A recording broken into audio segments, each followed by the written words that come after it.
Saudara-saudaraku yang terkasih di dalam nama Tuhan Yesus Kristus, saya mau berbagi satu hal yang sangat penting bagi kita pada pagi hari ini, yaitu tentang bagaimana kita mengolah pikiran kita.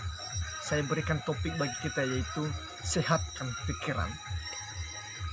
Mengapa kita perlu menyehatkan pikiran kita? Karena pikiran kita harus memiliki tujuan yang jelas, yaitu untuk memuliakan Tuhan. Ada dua hal yang perlu kita pelajari dalam pikiran. Pertama, memikirkan hal-hal yang jahat.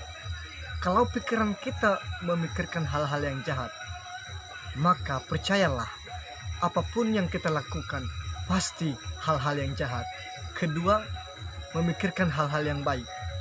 Kalau pikiran kita memikirkan hal-hal yang baik, maka percayalah, apa yang kita lakukan itu adalah hal-hal yang baik. Jadi saudara, Tuhan memberikan kepada kita pikiran bukan untuk hal-hal yang aneh-aneh, tetapi satu tujuan Tuhan memberikan pikiran bagi kita, supaya pikiran kita memuliakan Tuhan.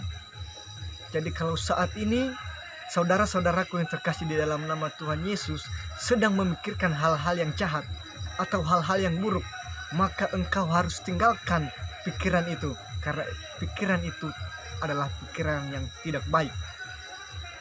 Dan sebaliknya, jika saat ini engkau sedang memikirkan hal-hal yang baik untuk kemuliaan Tuhan, maka engkau harus terus membuat pikiranmu semakin memuliakan Tuhan.